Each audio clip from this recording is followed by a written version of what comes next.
Alright, hello everybody. I hope everybody's doing good tonight. Hope you're getting through your hump day okay. Um, we're gonna wait a few minutes, of course, give people a chance to get in here.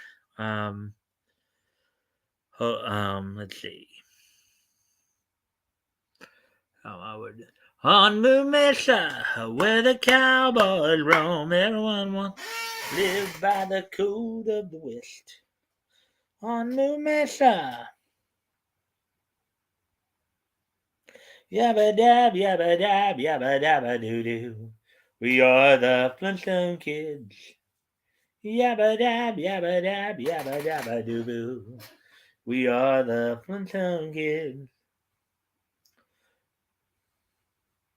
They got hit by cosmic rays. No need to fear, they're here. Just call for four. Fantastic Four, you know the score.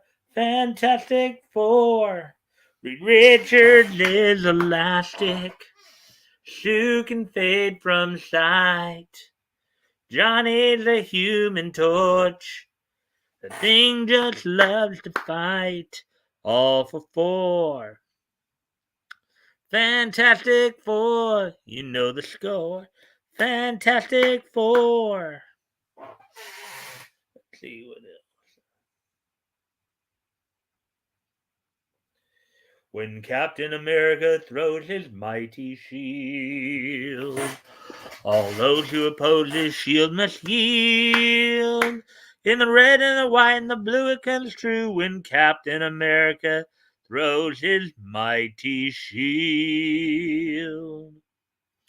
Tony Stark makes you feel he's a cool exec with the hottest wheel. As Iron Man, all jets aflame, he fights and fights with repulsor rays. Amazing power, it's Iron Man. Amazing power, it's Iron Man. See, see, let's see. Doc Bruce Banner, belted by gamma rays, turned into the Hulk. Ain't he just gallantly wrecking the town with the powerful? You know, ain't someone who isn't lovable, the ever-loving Hulk. Hulk, Hulk. Cross the rainbow bridge of Asgard, where the blue means heaven's roar. And behold, incredulous wonder, the god of thunder, mighty Thor. Stronger than a whale, he can swim anywhere, he can swim and breathe underwater and goes flying through the air. Noble submariner, prince of the deep, so beware of deadly demons. Lord Namor of Atlantis is the prince of the deep. Spider-Man, Spider-Man, does whatever a spider can. Spins a web and he sighs. Can't you see? Just like flies, look out. There goes the Spider-Man. Is he strong? Listen up. He's got radioactive blood from a swing overhead. Take a look overhead. Hey there. There goes the Spider-Man. In the chill of night, at the scene of a crime, like a streak of light, he arrives just in time. Spider-Man, Spider-Man, friendly neighborhood Spider-Man. Welcome he is yours. Action is his reward to him. Life is a great big hang up. Whenever there's a hang up, you'll find a Spider-Man. Let's see what else.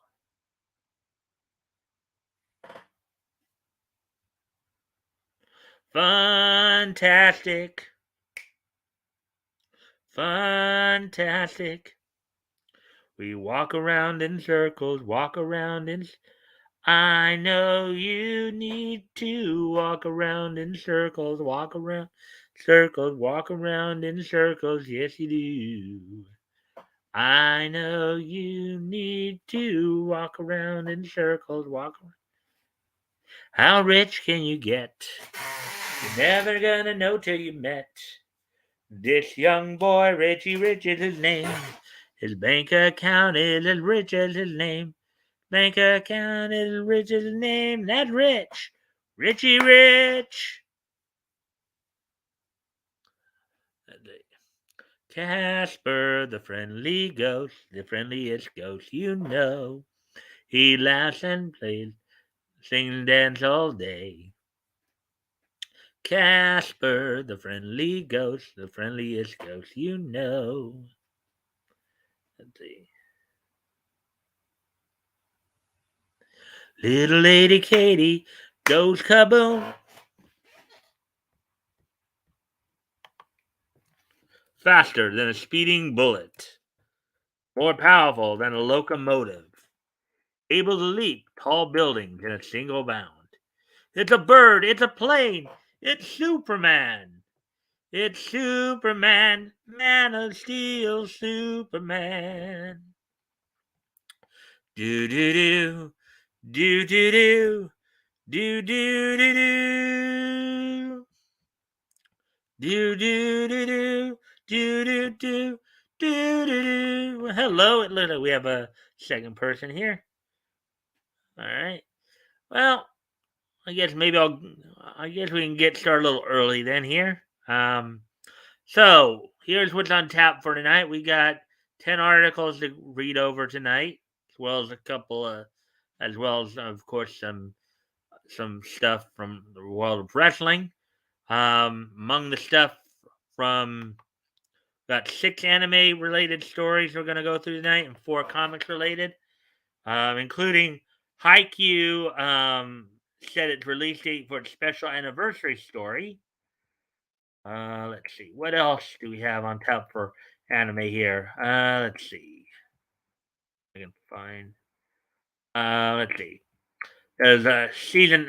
My Hero Academia is having a surprise Hero Fest premiere for season 6. Let's see.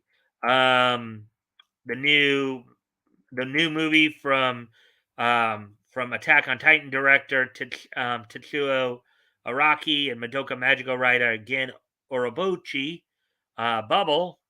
They've got their trailer out now. We'll take a look. Take a look at that. Talk about that a bit. Let's see what else. Um, Nadia is set to get a four. Nadia Secret of the Blue Water is set to get a 4K home release. And then we're also going to talk about 10 anime characters Draco Malfoy would be friends with, and 5 anime that actually inspired manga rather than the other way around.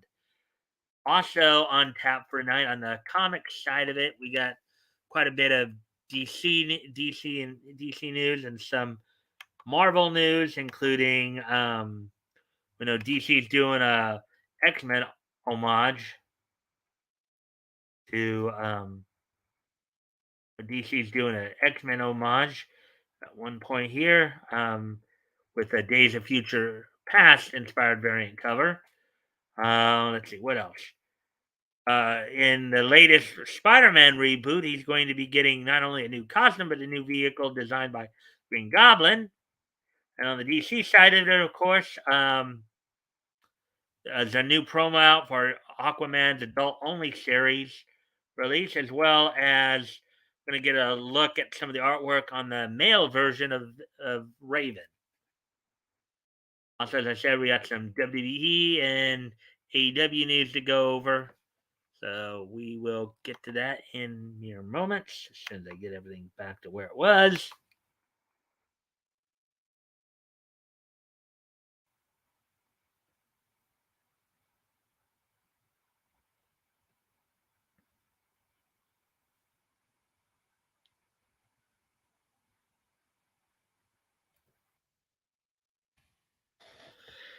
And as always, if you haven't already, if you can like and share the stream, you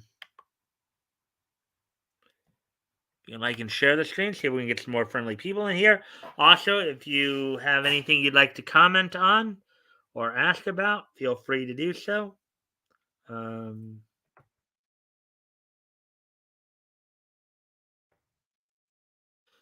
If anything catches your attention, feel free to mention it. So, anyways, without any further ado, why don't we go ahead and get started here?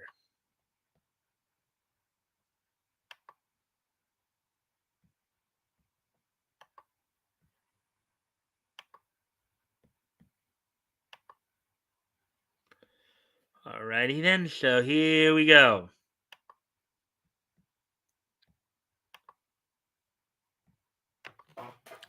Haikyuu special anniversary story sets release date. Shueisha's Weekly Shonen Jump magazine unveils the release date of a new Haikyuu one-shot chapter in commemoration of the manga's 10th anniversary. I've seen the anime for this. This is a pretty good anime as well.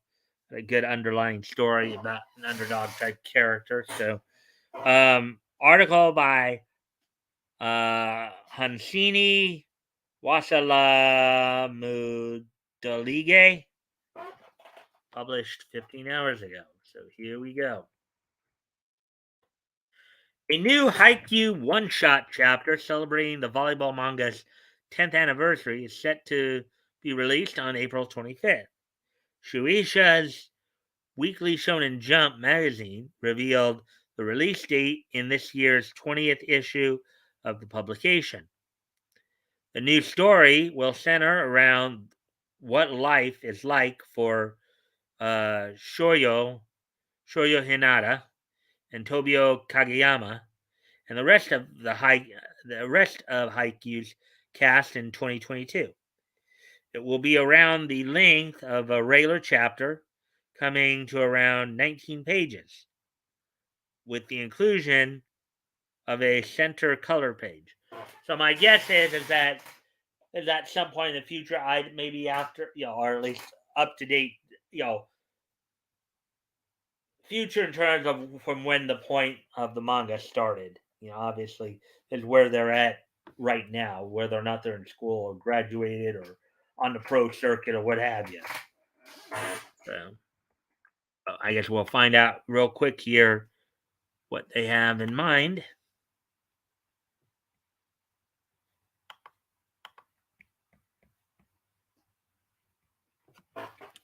The upcoming one shot is one of 10 projects that have been announced in celebration of the series' major milestone. 8 of these projects have been revealed so far, including special illustrations of the characters' looks in 2022 and new line stickers by creator Haruichi Furudate.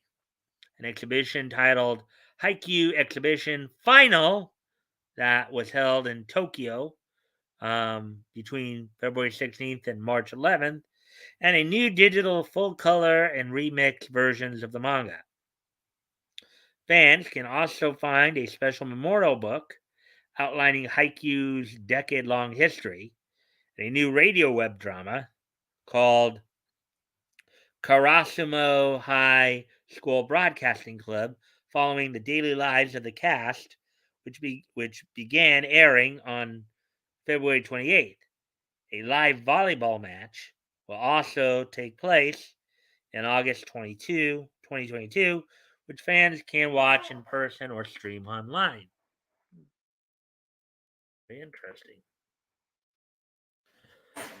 Bursting onto the manga scene in February 2012, Haikyuu centers around Shoyo Hinata, a junior high school student who dreams of becoming one of Japan's greatest volleyball players. He becomes obsessed with the sport after witnessing Karasumo High School's little giant, quote unquote, completely dominate the court despite his short stature. Eventually, enrolling at Karasumo, Hinata joins the school's volleyball team to follow in his hero's footsteps. Together with his rival Tobio Kageyama and the rest of his teammates, Hinata strives to restore Karasumo's reputation as a fearsome opponent and make it to nationals. Haikyuu has enjoyed immense popularity since the beginning of its serialization, with over 50 million copies of the manga in circulation. As of November 2022,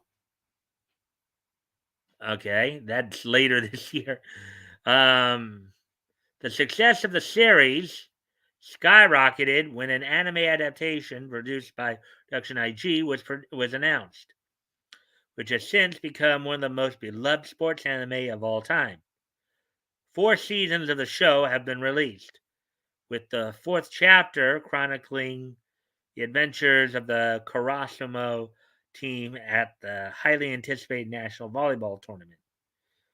The Japanese cast features the talent of legendary voice actors such as Ayumu Murase, Devilman Crybaby, Kaito Ishikawa from My Hero Academia, and Attack on Titans Yuki Kaji, and Ryohei Kimura of the Seven Deadly Sins fame.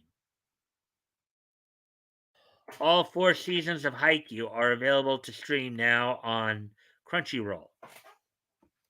Oh, there we go. So that was a pretty quick one.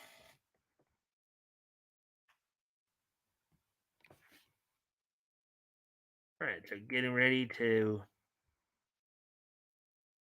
Unless you guys have anything you want to add to any of this.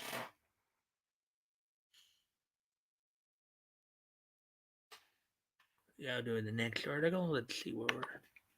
See. All right.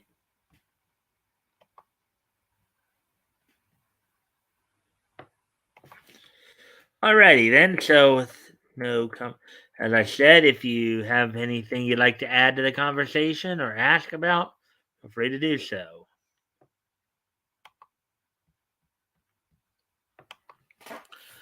My Hero Academia Season 6 announces surprise Hero Fest premiere. Hero Fest, a special event in Japan dedicated entirely to My Hero Academia, announces that it will host a special early premiere of Season 6's first episode. Article by Michael Lacerna, published 10 hours ago.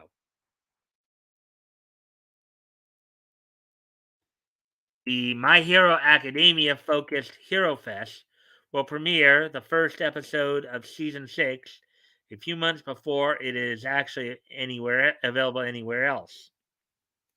The official website for the series announced that fans will be able to get their first look at the anime series next season at Hero Fest, an annual fan festival dedicated to all things My Hero Academia. The event will be held on July 24th at Tokyo's Musashino Forest Sport Plaza. Season 6 is the series. Season 6 is the series is currently scheduled with a premiere window of fall 2022. Wow, they kind of botched that up in terms of they wrote that. So this will be fans' earliest opportunity to watch the highly anticipated new season's first episode. In addition to being able to watch the new episodes, fans will also be treated to appearances from 15 members of the series' Japanese voice cast, including Daiki Yamashita, who's a Japanese voice of Izuku Midoriya. I think Justin Briner does the English voice for him. Nobuhiko Okamoto, Itsuki Bakugo, who I believe the English voice is Clifford Chapin in that. Ayane Sakura, Ochako Orakawa, who I believe is the English voice of her is Lucy Christian. And Yuki Kaji, Shoto Todoroki, who I believe he's voiced in the English by David Matrenga. Attendees will be able to watch the to watch the voice. Okay, that's a little bit of a double take there. The voice actors in a live dubbing event and act out an entirely brand new story that was created specifically for Hero Fest. Tickets for the festival will go on sale on April 28th. Unfortunately for fans abroad, the event will be in person only and will not be streamed online. All right, special treat for the live folks. Season 6 of the series was announced immediately following the finale of Season 5 last September. The first trailer for the new season was revealed at the most recent Jump Festa, an annual convention focused on the Weekly Shonen Jump magazine and the various manga and anime franchises that it has launched.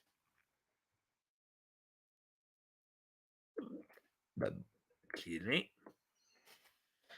The sixth season of the anime will adapt the manga's Paranormal Liberation War arc, which sees Japan's pro heroes and the students of UA High School fight in an all out war against the combined might of the Meta Liberation Army, a collection of the world's villains who have now been united under the leadership of Tomoro Shigaraki.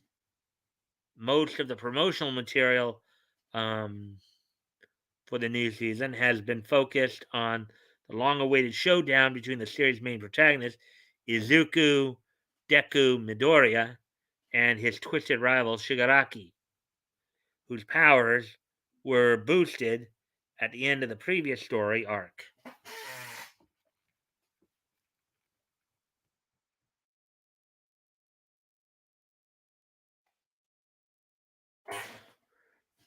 While the anime still has plenty of material left to adapt, Kohei Horikoshi's original manga is well into its final story arc. Horikoshi confirmed at Jump Festa that, barring any unforeseen delays, he plans to conclude the superhero series sometime before the end of 2022. Past seasons of My Hero Academia are available for streaming on Crunchyroll, while the original manga is published in English by Viz Media. There we go with that one. Let's see if it's of course saying that there are 0 people watching, but I'm here.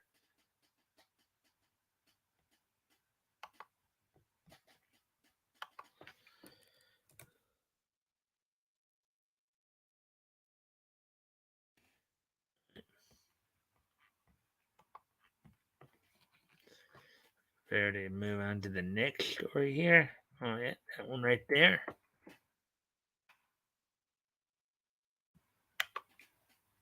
All right, I got to step away from the computer for a moment. I'll be right back.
And I'm back, and apparently I'm the only one here, but that's okay. We'll get more people here soon. All right, so here's the next article. Attack on Titan director's new anime debuts its gorgeous trailer. Um, Warner Brothers Japan drops a new trailer for Bubble, a new movie from Attack on Titan. Director Tetsuo Araki and Madoka Magica writer Gen Orobuchi. Article by Michael Cerna, published 10 hours ago. So here we go. There's some beautiful animation, beautiful artwork right there. Animation, what have you. A new trailer for Attack on Titan director Tetsuo Araki's Bubble released. A new trailer for Attack on Titan director Tetsuo Araki's Bubble released. The latest trailer for the highly anticipated anime movie shows off more of Bubble's colorful take on a post-apocalyptic Tokyo and the gravity-twisting Parker at the center of its action. The preview is set to the song Bubble featuring Uta, a new song from Japanese singer-songwriter Eve, who previously contributed music to the Jujutsu Kaisen and Josie the Tiger and the Fish soundtracks.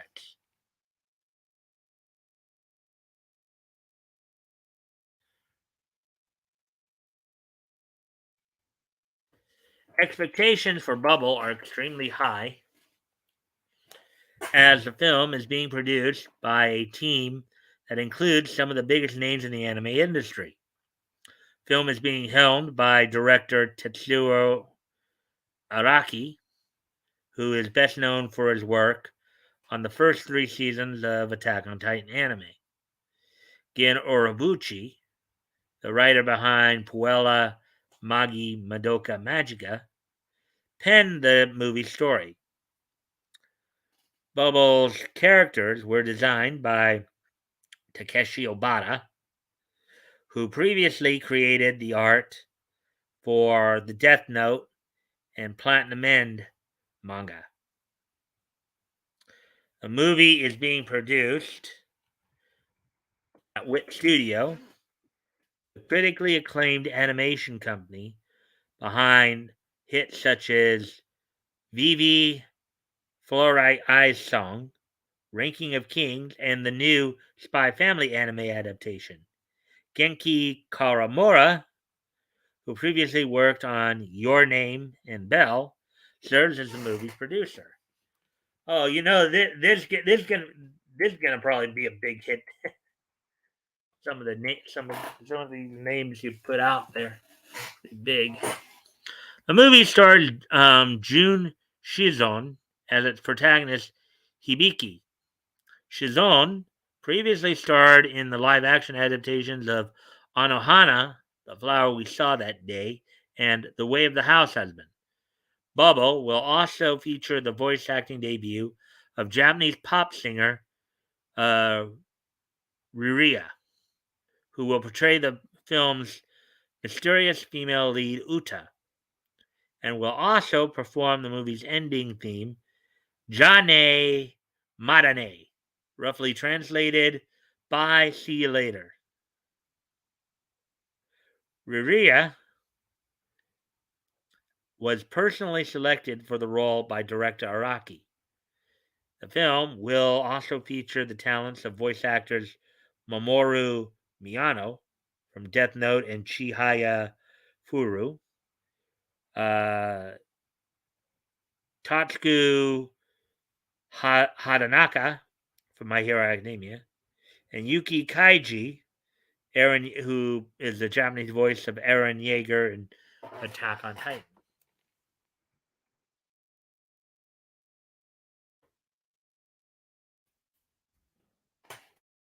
Bubble begins with the city of Tokyo being destroyed by a mysterious rain of gravity-altering bubbles. After the city is abandoned by the rest of the world, it becomes the battlefield for a number of games, whose youthful combatants use Parker and the area's now altered physics to perform death-defying stunts. The movie tells the story of Hibiki, a particularly reckless young man whose life is saved by Uta, a girl with strange powers that are somehow connected to the bubbles. The pair are brought together by a mysterious sound that no one else can hear. The new movie, will premiere in Japan in Japanese theaters on May 13th and will be released internationally as a Netflix exclusive on April 28th. So let's see. May 13th, I believe, is a Friday. And then April 28th, it'll be a week from tomorrow. So there we go with that one.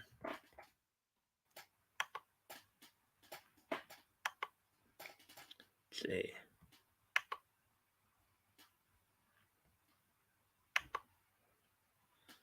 Anyway.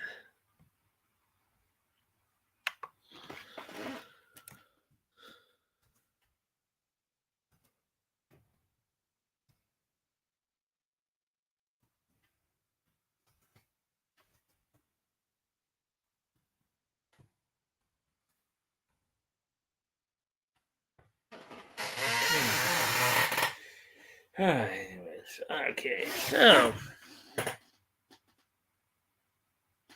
did half of the anime stories already here.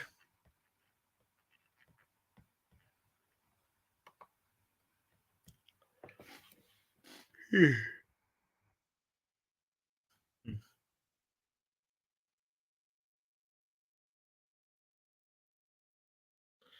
getting ready to move on to the next story here. Okay, here's the next one we're going to look at. Evangelion creators classic Nadia, Secret of Blue Water, gets a 4K home release. I remember I've seen this anime before. It was a beautiful anime. They're a very good looking anime. G-Kids announces plans to give classic anime series Nadia, Secret of Blue Water a home video release for a new 4K restoration. Article by Michael Cerna, published 5 hours ago. So here's what it all looks like. Nadia is that dark-skinned girl right there.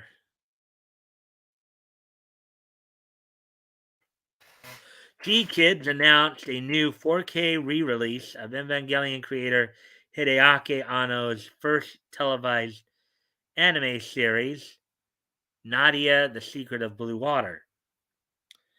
The anime distributor announced on its website that it has licensed and plans to re-release the critically acclaimed 1990 anime series with an all-new 4K restoration.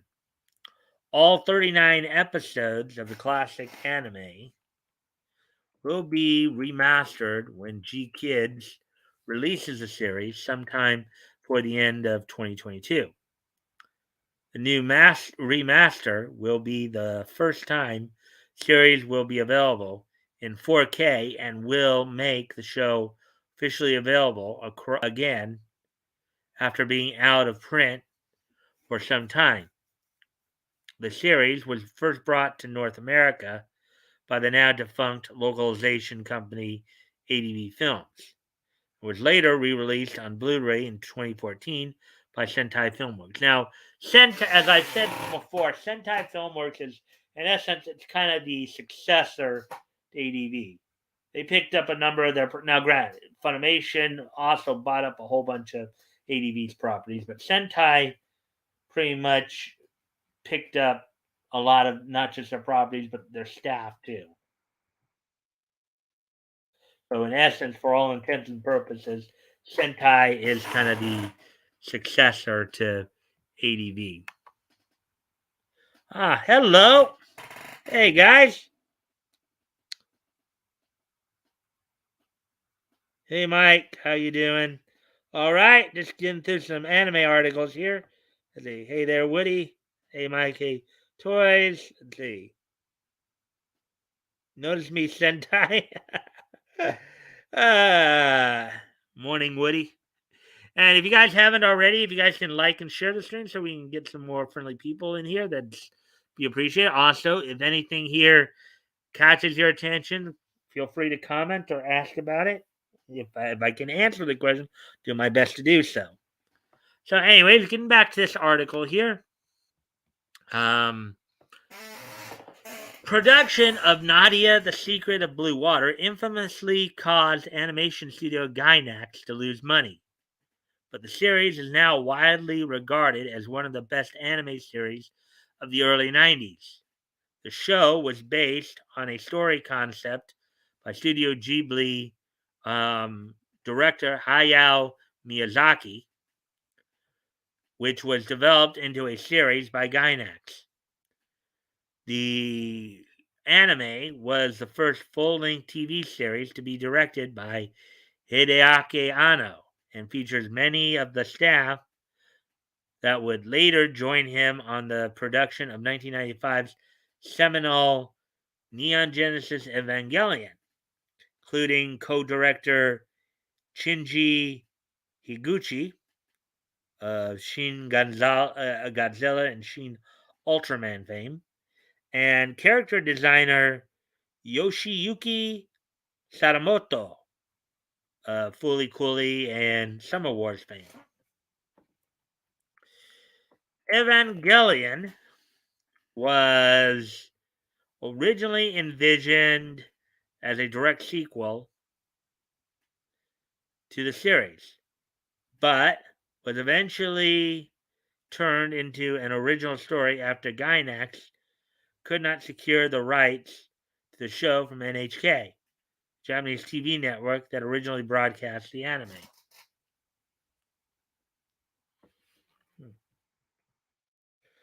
G-Kid's official synopsis of the Nadia for the Nadia describes the show as it's 1889, so late 19th century, and people from around the globe are flocking to Paris to see scientific achievements at the Exposition Universelle, despite rumors of dangers lurking in the oceans. While attending the fair, teenage inventor John meets Nadia, a mysterious girl who possesses a highly sought after crystal called blue water. Pursued by nefarious forces, the pair journey by sea and by sky to escape their would be captors and to discover the secret of the crystal. Had a pretty good opening theme, too. This isn't the first time that G Kids is giving one of Anno's works a deluxe re release. Last year, the company re released the original Neon Genesis Evangelion anime series and its follow up movies, Death and Rebirth and The End of Evangelion, on DVD, Blu ray, and digital home video formats. In addition to the standard box set release, the distributor also released a $275 quote unquote ultimate edition of the series that includes a 156-page art book and a paperweight shaped after Sachiel, the third angel. Interesting. There we go with that one.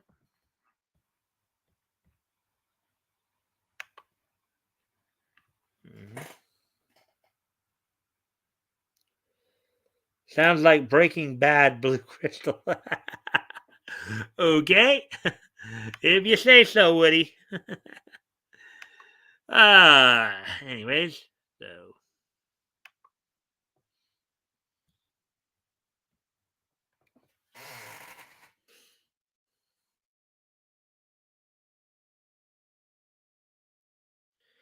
all right, so two more stories here. Anime side of it, then we'll get to the comic stories.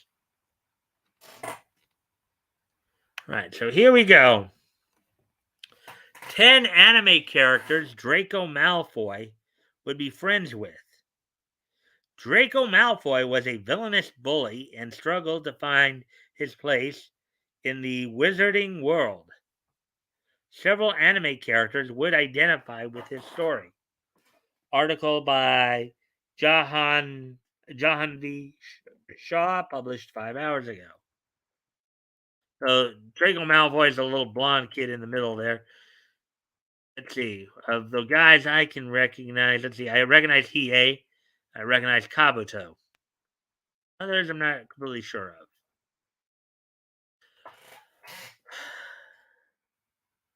The Harry Potter books and movies have played a major role in most millennials' childhoods.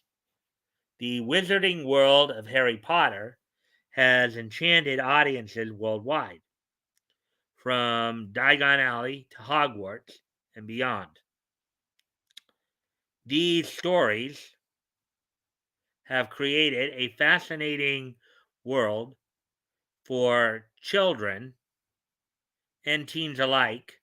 Um, one of the major antagonists in the series is Draco Malfoy, a member of Slytherin House.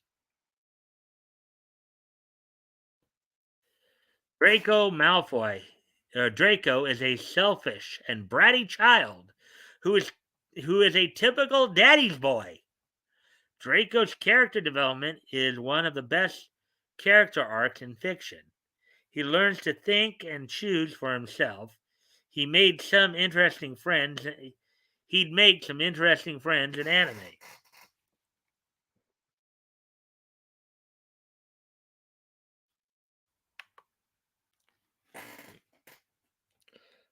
So it turns out my YouTube channel took an hour away. All right, let's see this.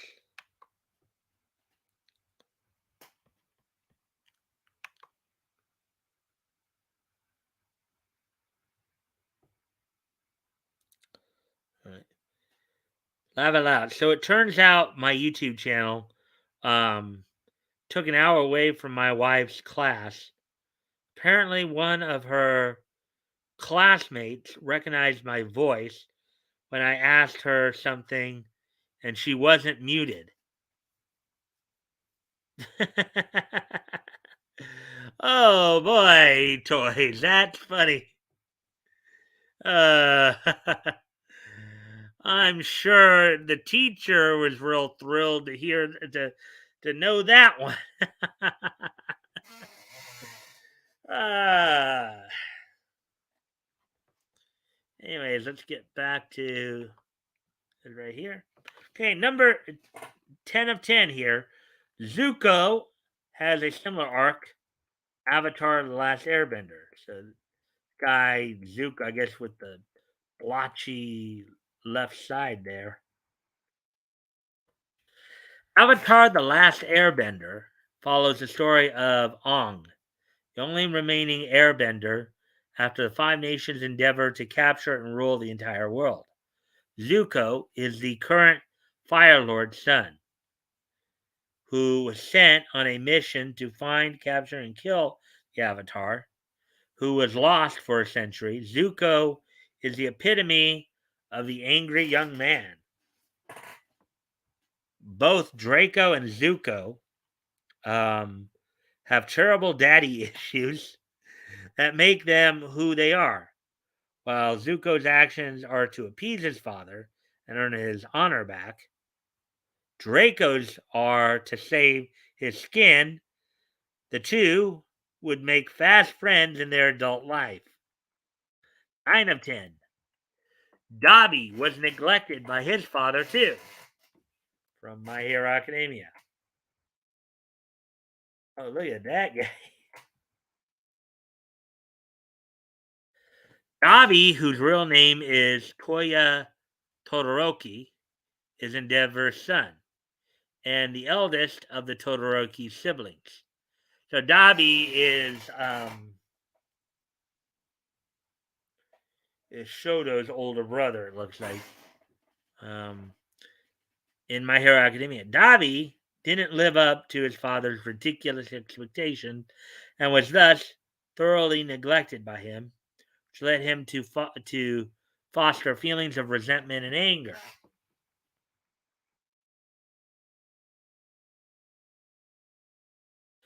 Dobby breaks himself and bends over backwards to please his father, only to end up as a villain. Draco and Dobby would bond over their family issues if left to their own devices.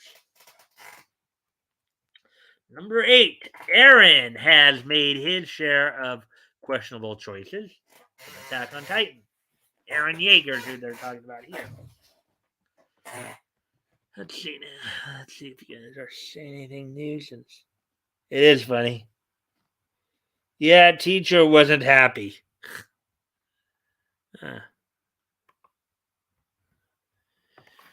Anyways, Eren is both the protagonist and the antagonist of Attack on Titan. From losing his mother in the first episode to influencing his father to murder the royal family using his Titan powers, Eren Yeager has come a long way from the dumb, innocent boy that he was. Eren tries his best to do his people justice, but he doesn't think things through, which results in more sorrow and loss. Eren and Draco would make excellent friends, helping each other with their shortcomings. Number 7, Kabuto gives his all to Orochimaru from Naruto Shippuden.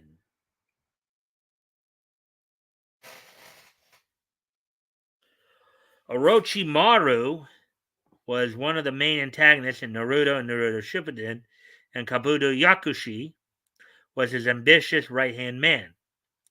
Kabuto learned a lot under Orochimaru and also worked as his spy. Kabuto, like Draco, was Orochimaru's inside man in Konogakure. Draco did Voldemort's bidding during his short time as a Death Eater. Both Draco and Kabuto grew out of their toxic master-servant relationship and went on to better, if not greater, things. They'd have fun hanging out, sharing stories with each other. Number 6. Regan is a master manipulator. Mob Psycho 100. Oh, so this is a guy who's Mob's boss, basically. Arataka Reagan is the owner and main operator of Spirits and Such Consultation Office, which he runs with the help of Mob Psycho 100's main protagonist, Shigeo Mob Kageyama. Reagan is a master manipulator who doesn't hesitate when bending the rules and using his excellent oratory skills to get his way.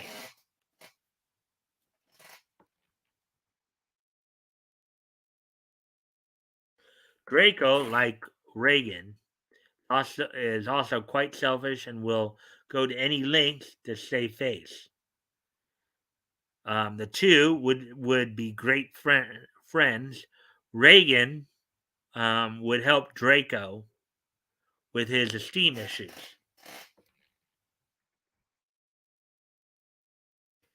Number 5, Vegeta here. Let's see. Let's see.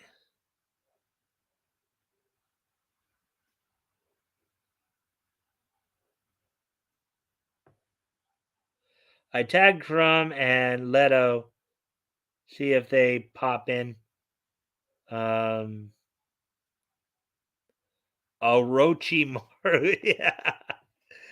Reagan, excellent orator. Check. Yeah.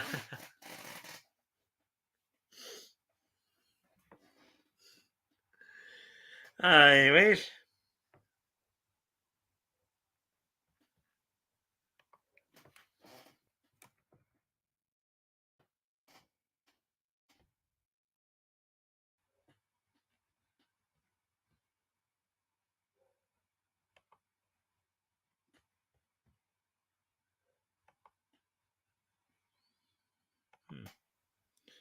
Anyways.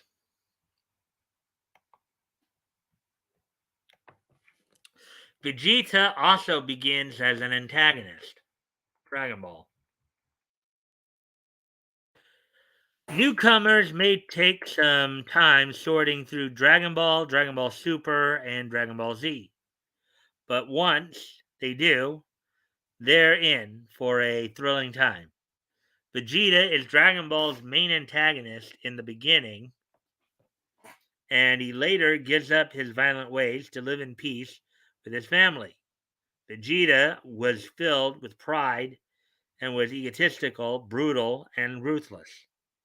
Vegeta would welcome the idea of being friends with Draco and willingly help him make better choices in his life, which would lead him to better places than at Voldemort's door. Number 4, Lelouch doesn't believe school does one any good. Code Geass. Lelouch v. Britannia, who went by the alias Lelouch Lamperogue, is the 11th prince of the Holy Britannian Empire in Code Geass. An extremely smart individual, Lelouch, I guess some people pronounce it Lelouch, is arrogant and sophisticated. Given his aristocratic upbringing, Lelouch never paid attention to his schoolwork, as he found it trivial and monotonous. Draco planned to ride on his father's coattails and get through in Professor Snape's favor throughout his 7 years at Hogwarts, School of Witchcraft and Wizardry. Lelouch and Draco would have been fast friends, wreaking havoc in the school. 3. Hiei is standoffish and taciturn. Yu Yu Hakusho. Oh yeah, Hiei is a good character. His character arc in the show was marvelous.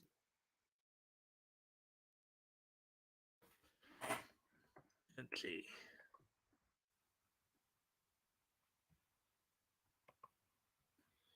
All right, so let's see. Yu Yu Hakusho, the tournament-style anime. Hiei is a demon who is infamous and goes by the name Hiei of the Evil Eye. Hiei likes to keep to himself and is quite standoffish and taciturn, frowning upon weak demons and humans. Draco's superiority complex is similar to Hiei's.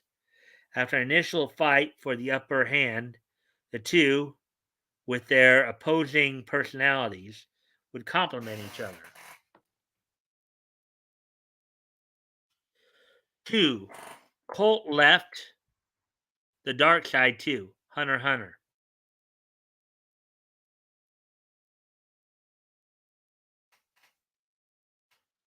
Hunter x Hunter has some of the most creative arcs. In the Chimera Ant arc, the condor like humanoid Chimera Ant Colt served the Chimera Ant Queen until the day she died. Unwilling to accept the new ideologies, Colt turned on the Chimera Ants and became an informant for the extermination team. Draco, too, in a moment of courage and bravery, leaves Voldemort's side and joins battle against him. Colt and Draco would make an awesome pair of friends um, who'd share tips on better parenting. And number one, Misa's devotion to Kira is admirable. Death Note. Oh, yeah. Mm.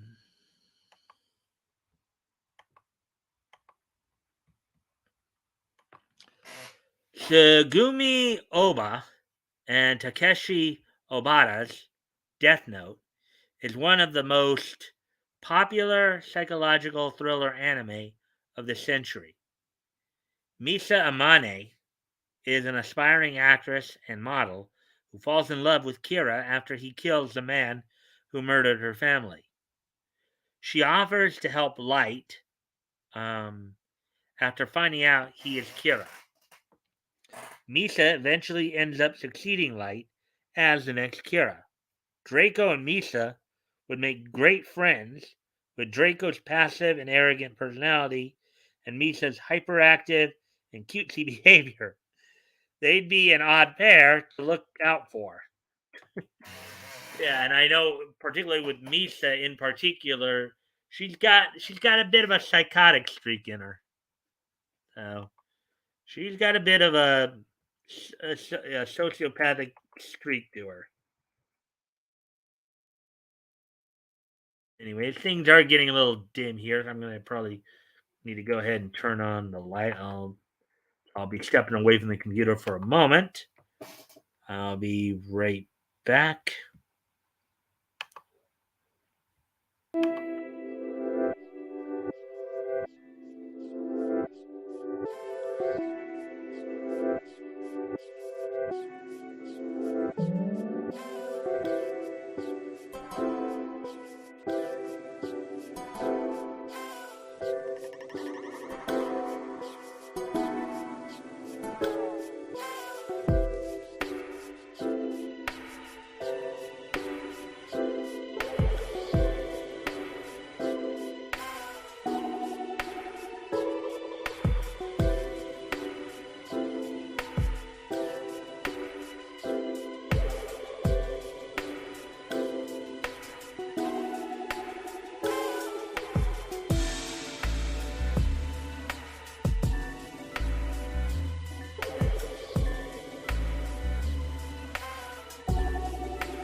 Then I'm back.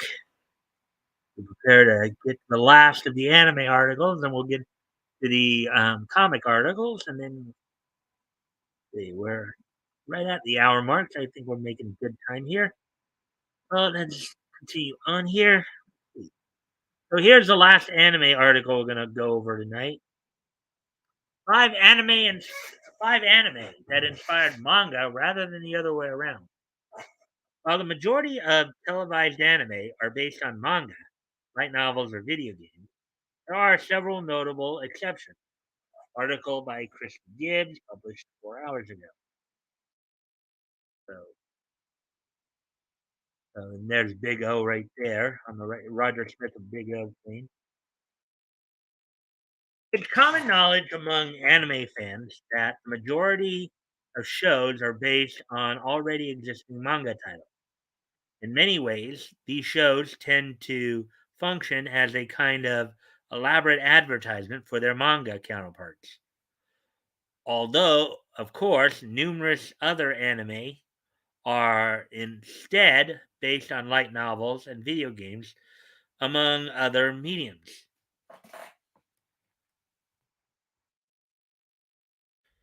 However, it's also possible for the reverse to happen, whereby anime original shows directly inspire later manga titles.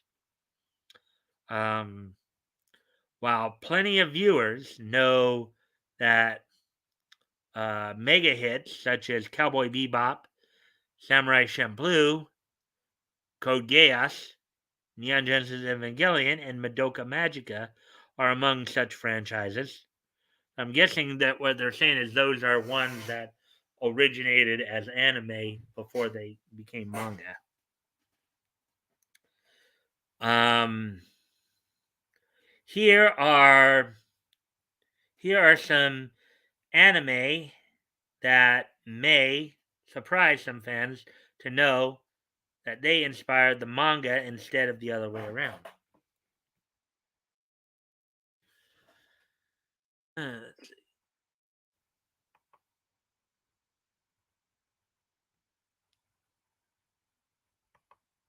Wolf's Rain is a unique post-apocalyptic masterpiece of the early 2000s.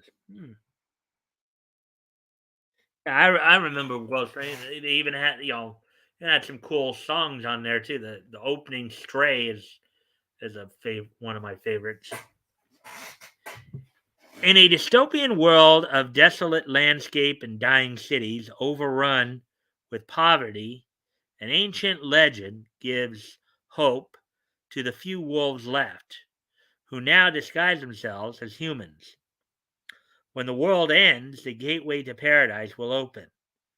When a lone wolf named Kiba, which is translated as Fang, in the English, of course, that was a role that Johnny Young Bosch did, comes across several other wolves, including Sume Claw. I believe Sume was English voice was Crispin Freeman. Hige Whiskers and Toboe Howling. Hige and Toboe were, I believe, Joshua Seth and Mona Marshall, respectively. They set off together on an epic journey in search of their promised land. Originally released in 2003, this 30 episode series was followed a scant 6 months later by a 2-volume manga serialized in the seinen publication monthly magazine Z. Interestingly, this is a retelling of the same core story featured featuring the same main cast. Yet it um, frequently contains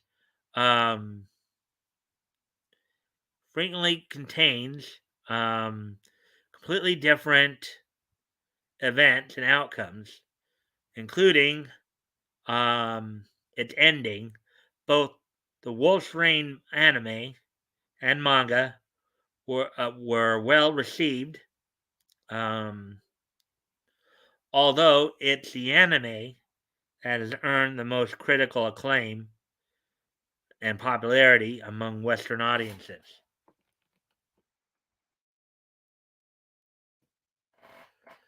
Let's see. Hmm.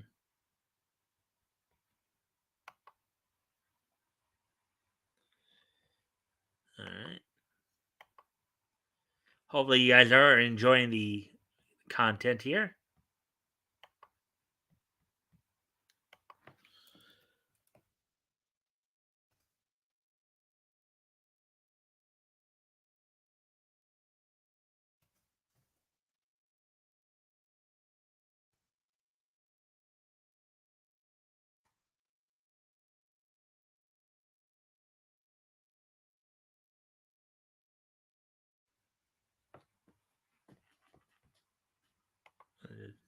All right.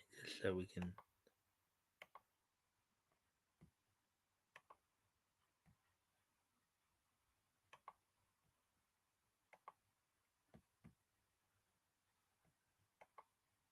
All right, so we're back. Hey, hey, Max. Hail, Mike. Hail, chat. I learned the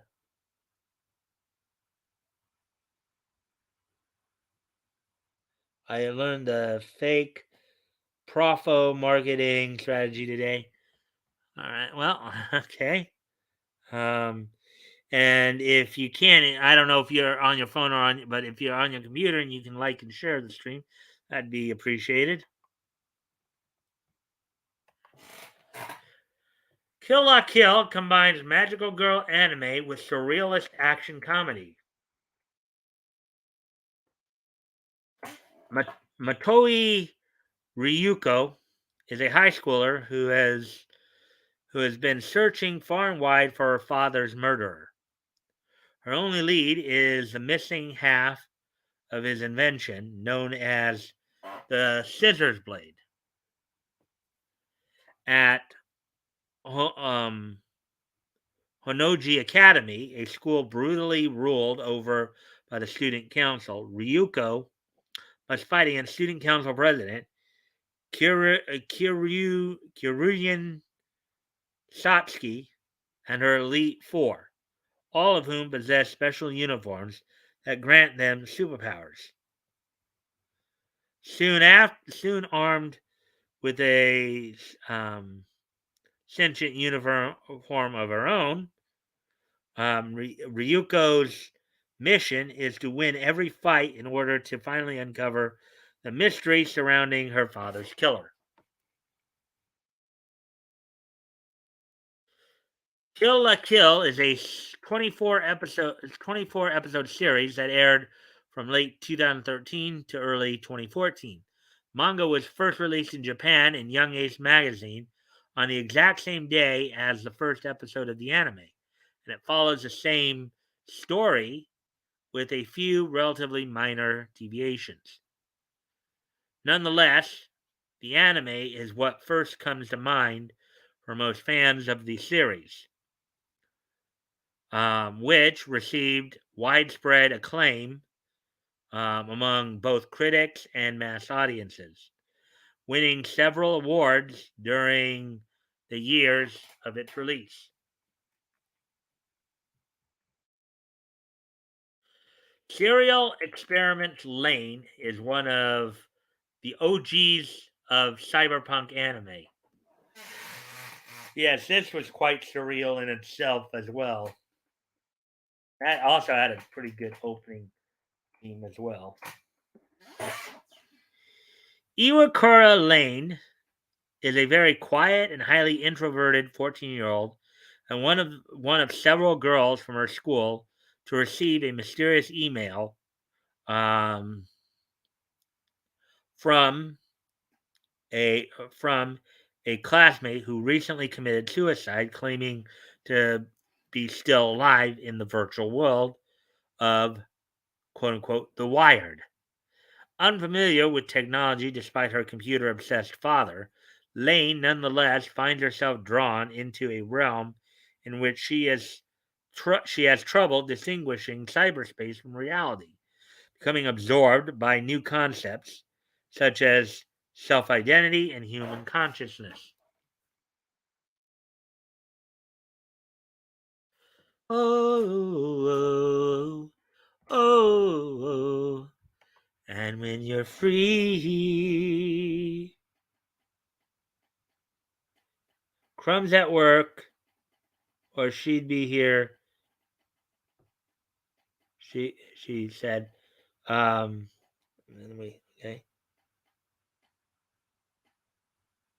Sweet post a bit of your learned ways. Yeah, I'm at work. I enjoy tuning in for a bit. Kill La Kill is very strange. Their clothes are called Gaiku. Yeah. Yeah, I mean, um, yeah. Anyways, let's continue on here. The 13 episode anime version of Serial Experiments Lane was released in 1998 with a manga adaptation titled The Nightmare of Fabrication, quick to follow in late 1999. The latter was written and illustrated by Abe Yoshitoshi, who also created the original character designs for the anime.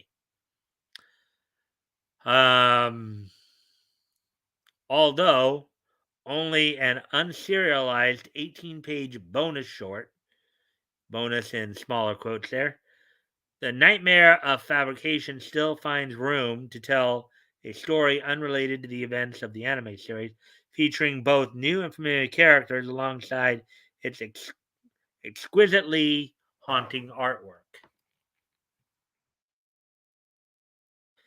The Big O blends mecha with neo-noir sensibilities.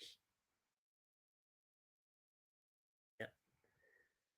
Roger Smith, who in English was voiced by Steve Bloom, is a professional quote unquote negotiator in the crime-ridden Paradigm City, which experienced a calamity 40 years ago that left all of its inhabitants with amnesia.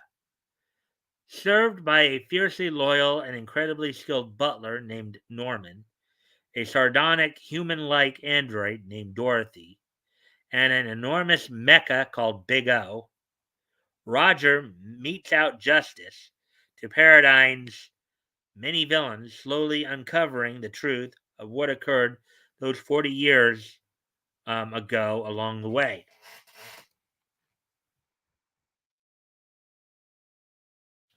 Airing from late 1999 to early 2000, The Big O began as a 13 episode anime, then later received a second season in 2003. Although the first 6-volume manga of the same name actually began serialization in July of 1999 in Monthly Magazine Z, roughly 3 months prior to the first anime season. It was modeled after the anime's concept designs to tell a completely different story, albeit with the same characters. A second 2-volume manga series, likewise serialized in Magazine Z, was released in 2002 in anticipation of the anime's second season. Princess Tutu is a dark magical girl take on Swan Lake. Yeah, I do know Princess Tutu is kind of a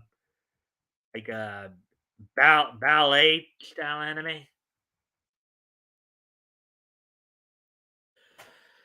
The awkward and, in small quotes, ugly yet kind-hearted Arima Ahiru is a duck who has been transformed into a little girl, yet who has also been granted the ability to transform into Princess Tutu, a beautiful and gifted ballet dancer who is able to purge others of the darkness lurking within them. Tasked with collecting the lost shards of her prince's heart, Ahiru must break free of her supposed destiny and save those she loves without sacrificing her own life in the process.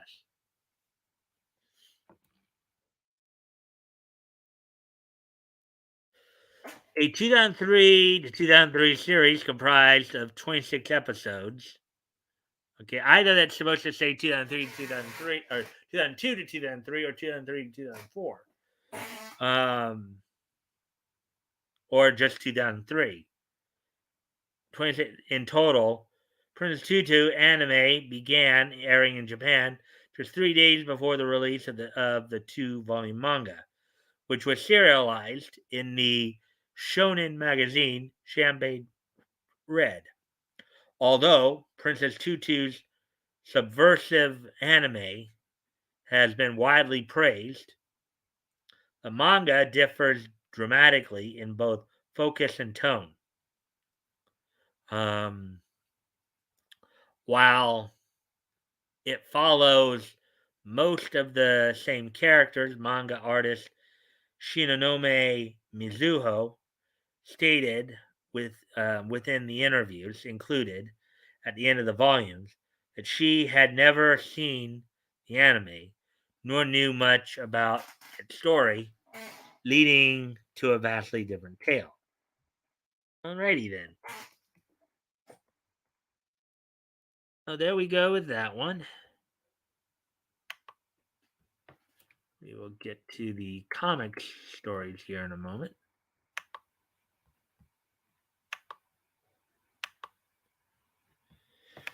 I'll break you free, everyone knows.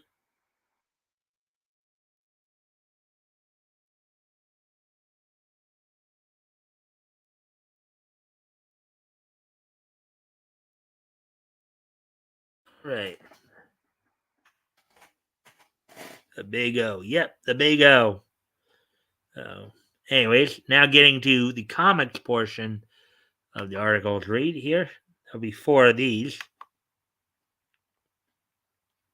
Alright, so let's get to this then.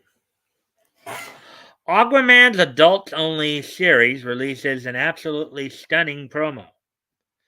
The hauntingly beautiful and eerie underwater visuals of Aquaman Andromeda, an upcoming DC Black Label series, come alive in a new trailer. Article by Jeremy Blum, published 9 hours ago. There you go there.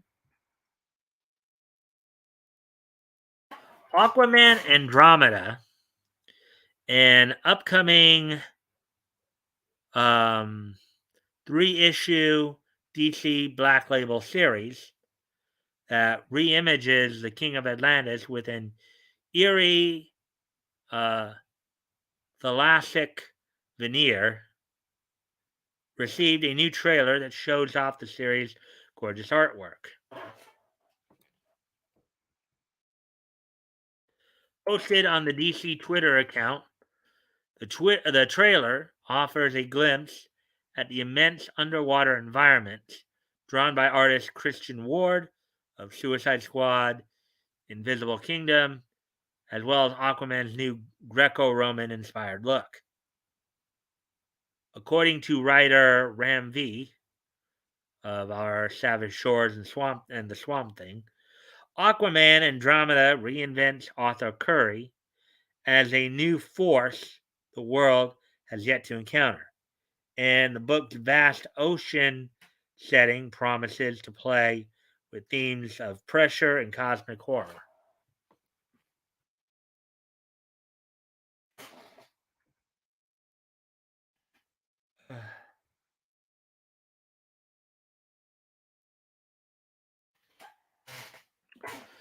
Aquaman Andromeda focuses on a submarine crew searching for an unidentified object in the depths of Point Nemo, a remote stretch of the Pacific Ocean, often called the farthest point on the Earth from land. Their search runs them afoul of not only Aquaman, but also Black Manta, and other denizens of the deep, including a monstrous kraken.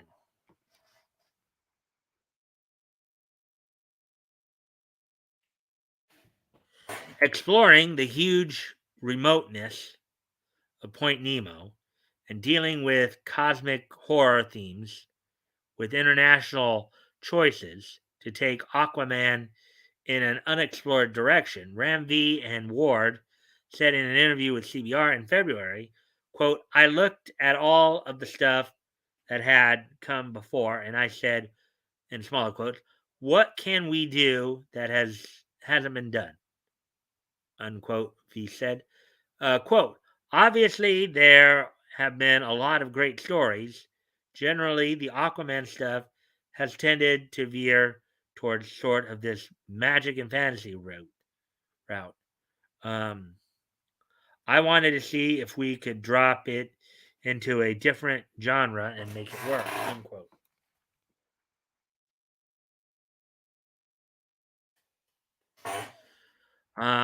Quote, I love classic horror, unquote, Ward added, before pointing out that the story would also have character moments aplenty, unquote. It's really inspiring me because here's the thing.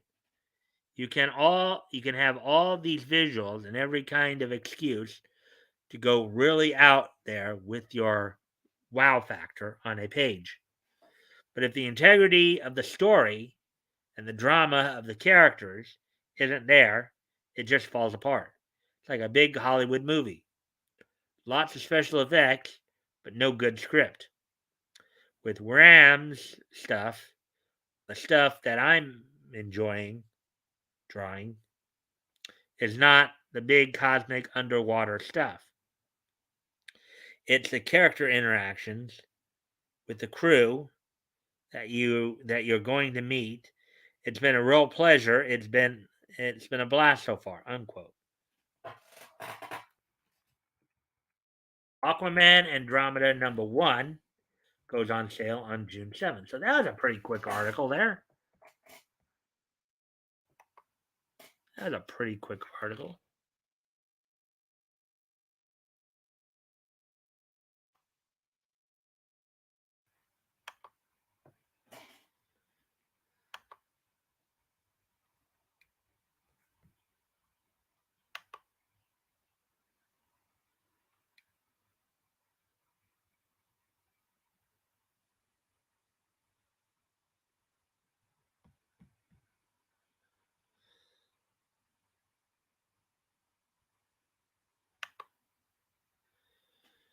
All right. Anyways.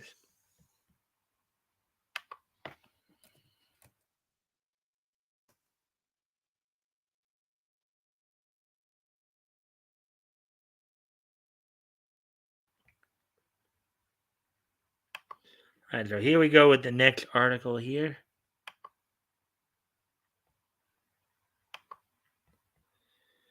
All right. New art for Multiversity, Teen Justice #2 by Ivan Cohen. Oh wait, I'm sorry. Teen Justice, DC's male version of Raven, fully revealed in new art. New art for Multiversity Teen Justice #2 by Ivan Cohen, Danny Lore, and Marco Fela revealed a new look at the team's male Raven. Article by Liam Nolan, published 9 hours ago. DC has provided a look at the version of Raven appearing in Multiversity Teen Justice by Ivan Cohen, Danny Lore, and Marco Fela. The cover and solicitation information released for Teen Justice #2 reveals a look at Robbie Rodriguez's cover for the issue. The image shows various members of Teen Justice and a masculine presenting version of Raven.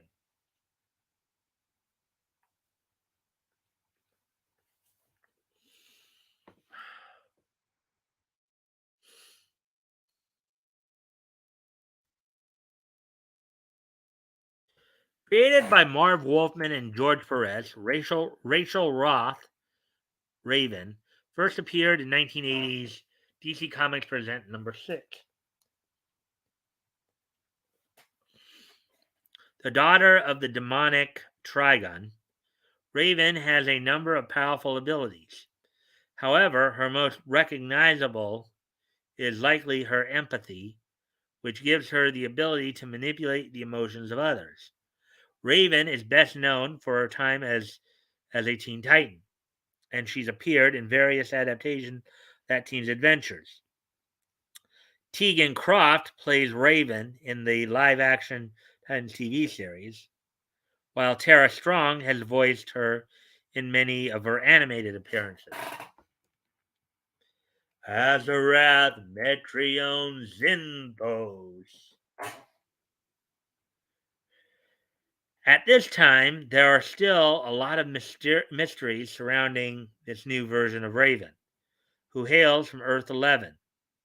The plot synopsis for the 6-issue Multiversity Team Justice notes Raven has previously refused to join the team. The team also features Jess Chambers, a gender fluid, non binary version of the Flash.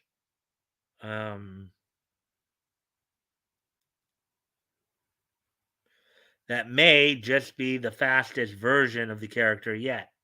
All right, now Jess Chambers here, probably based on Jesse Chambers, who was originally during pre-crisis, was the daughter of Johnny Chambers, Johnny Quick, and Libby Lawrence, Liberty Bell. She was known as Jessie Quick.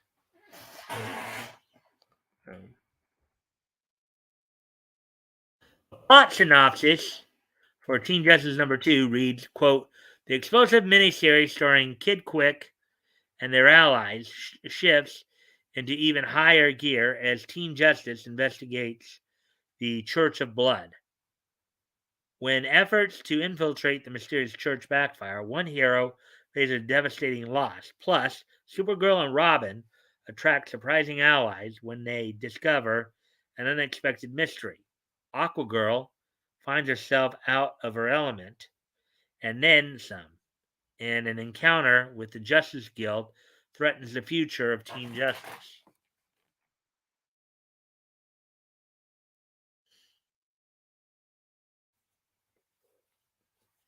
Created by Grant Morrison and Emanuela Lupacchino, Earth 11 first appeared in 2015's The Multiversity Guidebook number 1. Chambers, for their part, made their debut in a short story in DC's Merry Multiverse number 1 called, quote unquote, To Stop the Star Conquerors, or Conqueress, by Cohen, Eleonora Carlini, Ulisse Ariola, and Becca Carey.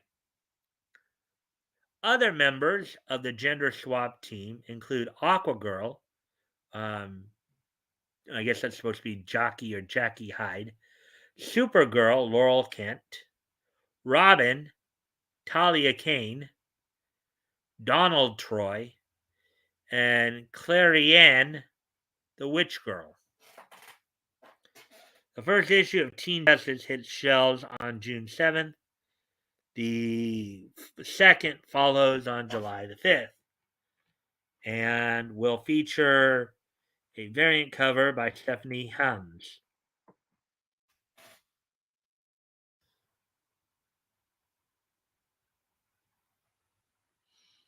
Anyways, the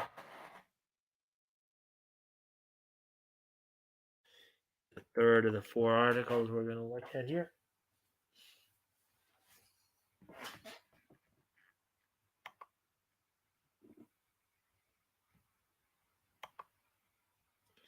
Anyways, I've got to step away from the computer for a moment. I'll be right back.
I'm back. Now here we go. Let's get back to the articles here. Right. Spider-Man gets a new costume and vehicle designed by Green Goblin. The Green Goblin. In Marvel's upcoming Amazing Spider-Man relaunch, Peter Parker is getting a new suit and vehicle designed by one of his foes, Green Goblin. Article by Brandon Schwer, published 9 hours ago. All right, so Peter Parker is getting a new suit and vehicle in the upcoming Amazing Spider-Man relaunch, and it's designed by one of his greatest foes, Goblin.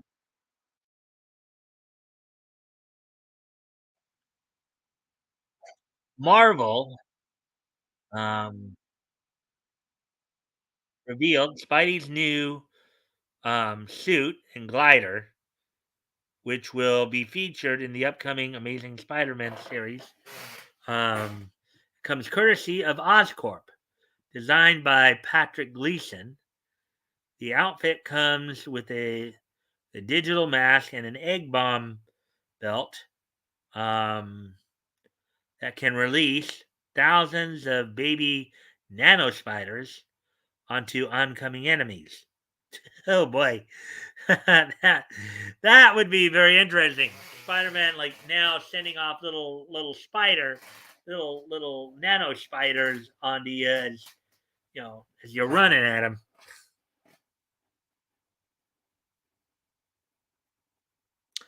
The new design also gives Spider-Man his very own spider glider that lays flat on his back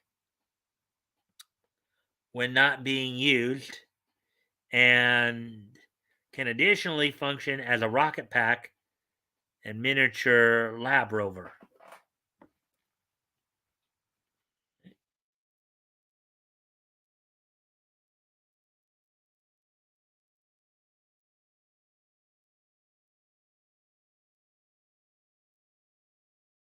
What they're talking about, of course, I guess.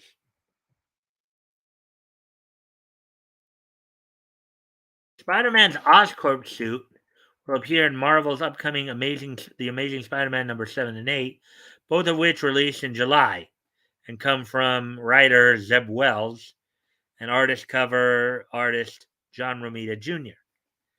The first issue of The Amazing Spider-Man relaunch releases on April 27th, and sees Peter struggle to find someone to turn to after some sort of unknown falling out in him and his companions. The synopsis for The Amazing Spider-Man number 1 reads, quote, "What did Spider-Man do? Peter's on the outs with the Fantastic Four. He's on the outs with the Avengers. He's on the outs with Aunt May. No one wants to see Spider-Man except for Dr. Octopus. Ox on Spider-Man's tail, and the Master Planner has something truly terrible planned when he gets his tentacles on Spidey. All that, and what does Tombstone have planned? Just in time for Spider-Man's 60th anniversary, a new volume of Amazing Spider-Man begins, and 2022 is going to be the biggest year for Spider-Man ever. Don't believe us? We brought John Romita Jr.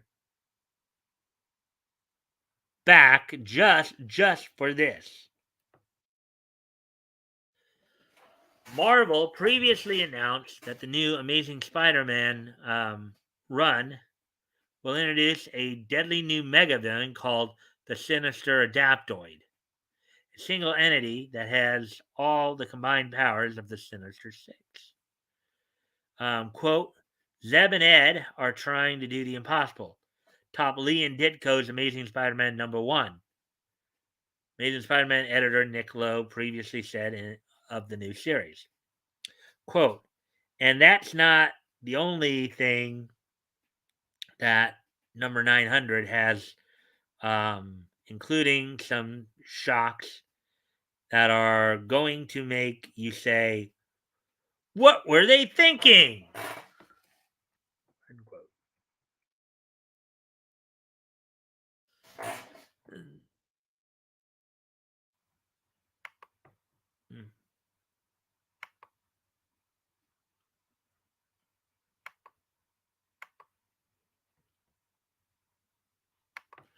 Oscorp Industries was founded by Norman Osborn Green Goblin, who first appeared in 1964's The Amazing Spider-Man number 14.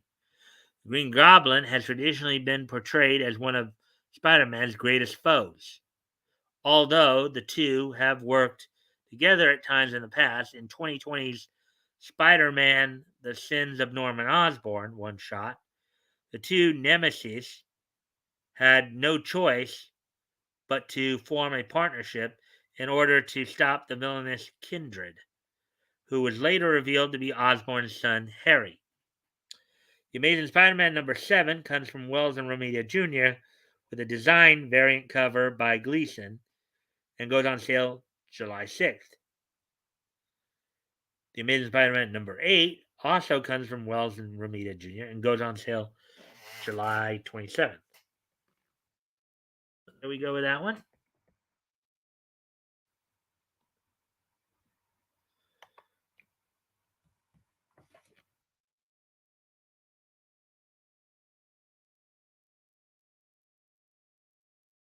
And here's the last last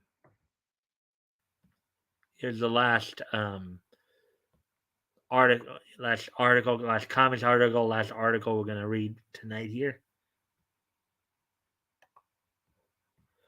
All right, so here we go.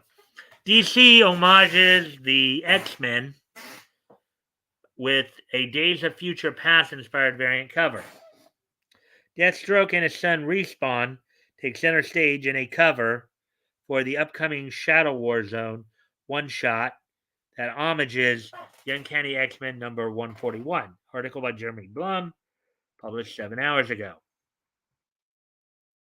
All right, so the upcoming Shadow War Zone anthology promises to delve into escalating conflict between Talia al Ghul and Deathstroke, and a variant for the one-shot features Slade Wilson and his son Respawn in an homage to the iconic cover of Uncanny X-Men number 141, better known as the issue that kicked off quote-unquote Days of Future Past.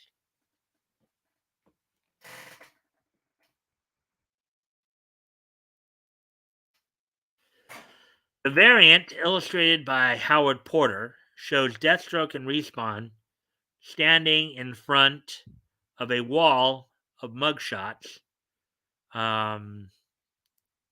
showing various members of the DC universe, including those working for Slade Wilson's mercenary collective, Deathstroke Inc.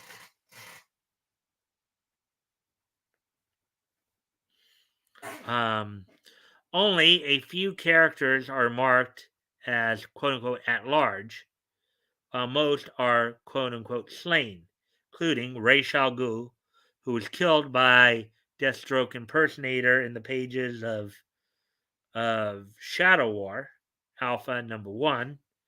Following Ra's death, a grieving Talia has launched the full fury of the League of Assassins against Slade and his entourage, while Batman and Robin are caught in the middle trying to uncover the truth behind the formerly immortal eco-terrorist murder. Shadow Wars.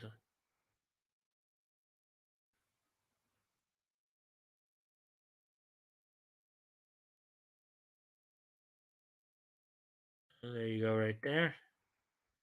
And comparing to the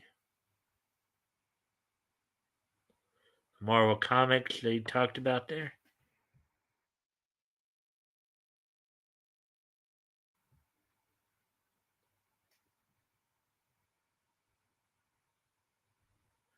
Ended, apprehended, slain, slain, apprehended, apprehended.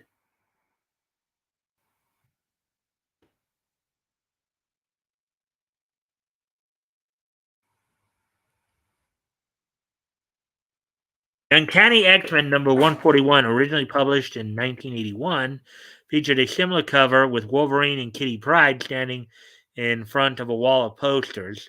Written by Chris Claremont and John Byrne, the quote-unquote Days of Future Past storyline continued into issue number 142 and presented a harsh alternate reality where mutants were hunted and tossed into internment camps.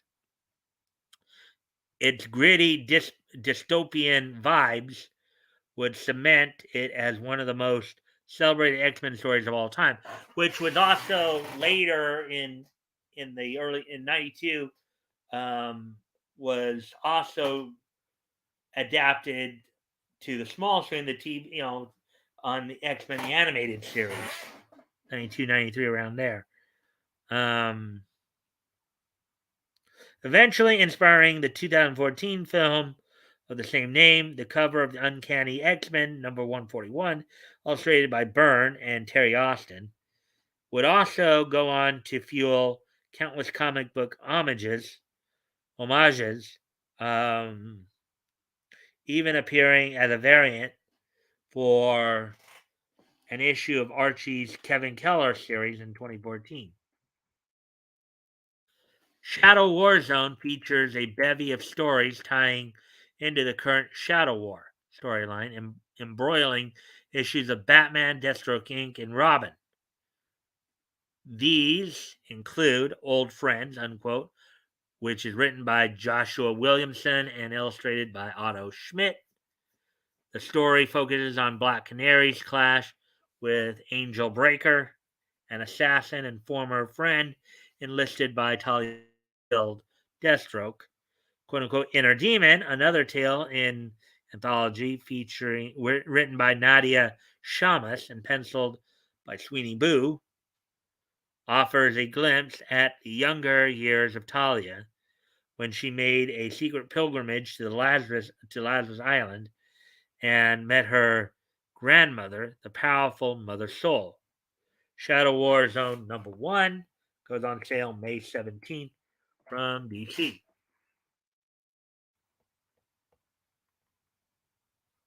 That's going to be on a Tuesday, I believe. Oh, there we go. So that's all the articles for tonight. So, as we start to wind down here. So, just a little bit of a wrap up on the wrestling side of it from WWE and AEW news. On the WWE side of it, let's see. I've already told you for the matches I know for the upcoming WrestleMania Backlash event coming up. I don't know if that's this weekend or next weekend. But also, aside from that, there was some news that came out, I guess, in an interview on the Diamond Snake Pit with Diamond Dallas Page and Jake Roberts. Jake had mentioned that, I guess, Ricky Steamboat is dealing with some medical issues right now. He's just kind of hoping that it didn't have anything to do with when he DDT'd when he DDT'd Ricky on the concrete floor, but he noted that Ricky Steamboat was dealing with some medical issues. Let's see.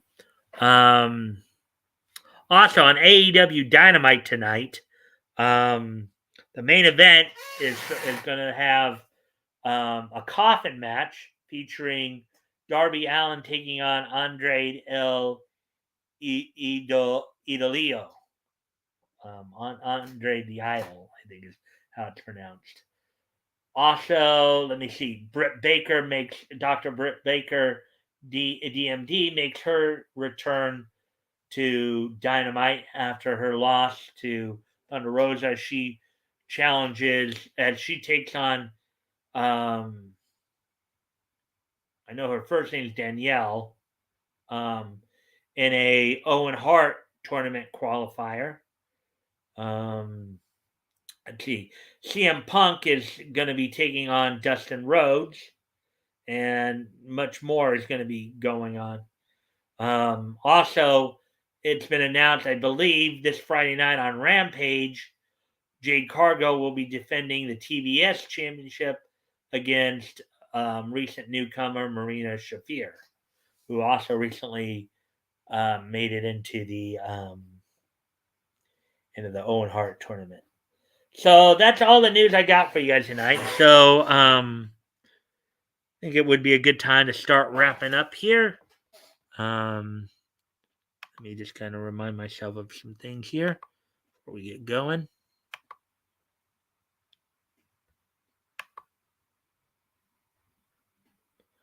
All right, and with that being said, today being Wednesday, April the 20th, 2022, let's go ahead and take a look back at this day in Nietzsche history.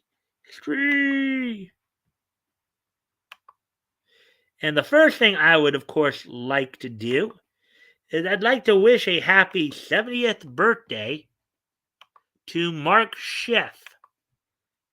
I know the name probably doesn't sound that familiar to most people, but this is the guy who did the voice of Little Dog in Two Stupid Dogs, Boy Beaver in the Timon and Pumbaa episode Amusement Park, also voiced himself in Dr. Kat's Professional Therapist episode Mask. So, happy 70th birthday to Mark Schiff, the voice actor who portrays Little Dog in Two Stupid Dogs. Okay, so with that, getting ready to move on to the next bit of Nietzsche history here, as we now head to 1972. As on this date in 1972, which was, of course, 50 years ago today,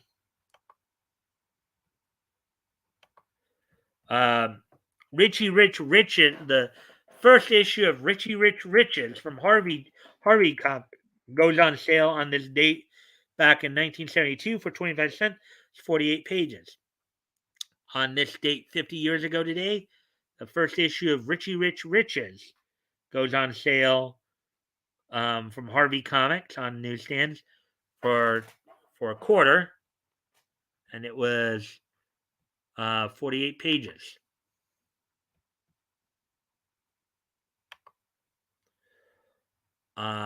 Moving on next to the next piece of Nietzsche history.